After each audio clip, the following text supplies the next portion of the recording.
அனைவருக்கும் வணக்கம். சற்று கிடைத்த முக்கிய அறிவிப்பின்படி, நாளை நாட்கள் ஆகஸ்ட் மாதம் 25ஆம் தேதி வங்கக்கடலில் உருவாகிறது புதிய காற்றழுத்த தாழ்வு பகுதி. தமிழகத்தில் நாளை நாட்கள் பல்வேறு மாவட்டங்களுக்கு கனமழை எச்சரிக்கை விடுக்கப்பட்டனர். குறிப்பாக இந்த மாவட்டங்கள் கனமழை பெய்யக்கூடும். என்ன முக்கியமான எச்சரிக்கை? நாளை நாட்கள் மீண்டும் பள்ளிகள், கல்லூரிகள் விடுமுறை விடப்படுமா? எல்லாமே இப்ப நம்ம பிரீஃபா பார்க்கலாம். மறக்காம ஸ்கிப் பண்ணாம பாருங்க. உங்களுக்கு கனமழை எச்சரிக்கை பற்றி பல்வேறு முக்கிய அறிவிப்புகள் உடனுக்குடன் துல்லியமாக தெரிந்து கொள்ள நம்மளோட சேனலை கீழே இருக்க ரெக்க பட்டனை கிளிக் பண்ணி சப்ஸ்கிரைப் பண்ணிக்கோங்க. பார்க்குற பெல் பட்டனை கிளிக் பண்ணிக்கோங்க. இந்த வீடியோ உங்களுக்கு பிடிச்சிருந்தா லைக் பண்ணுங்க. இப்போ வாங்க வீடியோக்குள் போகலாம்.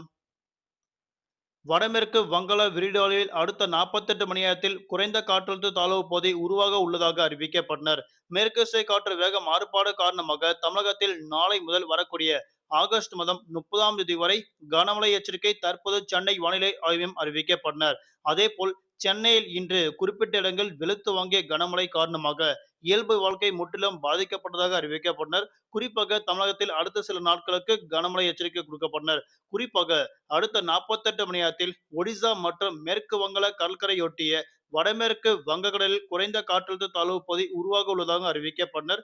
மேற்கு திசை காற்று வேக மாறுபாடு காரணமாக தமிழ்நாடு, புதுவை, காரைக்கால் பகுதியில் நாளை நாட்கள் ஆகஸ்ட் மாதம் 25ஆம் தேதி 40 முதல் 50 கிலோமீட்டர் வேகத்தில் பலத்த தரைக்காற்றுடன் கனமழை கோட்டத்திற்கும் தற்போது வானிலை ஆய்வு முக்கிய எச்சரிக்கை ஒன்று கொடுக்கப்பட்டனர். நாளை நாட்கள் நீலகிரி, கோவை, திருப்பூர், தேனி, திண்டுக்கல், தென்காசி, திருநெல்வேலி, கன்னியாகுமரி, தூத்துக்குடி மற்றும் திருவண்ணாமலை, விழுப்புரம், கடலூர் உள்ளிட்ட பல்வேறு மாவட்டங்களுக்கு நாளை நாட்களும் கனமழை எச்சரிக்கை கொடுக்கப்பட்டனர். நாளை மறுதினம் குறைந்த காற்றழுத்த தாழ்வு பகுதியின் காரணமாக இயல்பை விட கூடுதலாக நாளை மறுதினமும் கனமழை எச்சரிக்கை கொடுக்கப்பட்டனர்.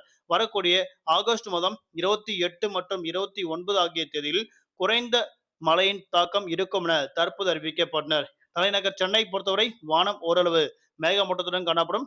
நகரின் ஒரு சில பகுதிகள் லேசர் முதல் மிதமழையும் அவ்வப்போது இடியுடன் கனமழை பெய்யக்கூடும். அதிகபட்ச வெப்பநிலையாக 35 முதல் குறைந்தபட்ச வெப்பநிலையாக 27 டிகிரி செல்சியஸ் வரை இருக்கக்கூடும் அறிவிக்கப்பட்டனர். குறிப்பாக நாளை நாட்கள் இம்மாவட்டங்கள் மழையின் தீவிரம் பொறுத்து மாவட்ட வாரியாக பள்ளிகள், கல்லூரிகள் விடுமுறை விடப்படும் என தற்போது முக்கிய எச்சரிக்கை ஒன்று கொடுக்கப்பட்டனர்.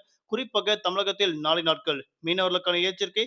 தென் தமிழக கடலோர பகுதி, மன்னார், வளைகுடா, குமடல் பகுதியில் சூறாவளி காற்று மணிக்கு 40 முதல் 50 கிலோமீட்டர் வேகத்தில் இடையிடையே 60 கிலோமீட்டர் வேகத்தில் வீசிக்கொண்டிருந்தால் மீனவர்கள் அப்போதைக்கு மட்டும் மீன்பிடிக்க செல்ல வேண்டாம் என தற்போது அறிவிக்கப்பட்டனர். நன்றி, வணக்கம்.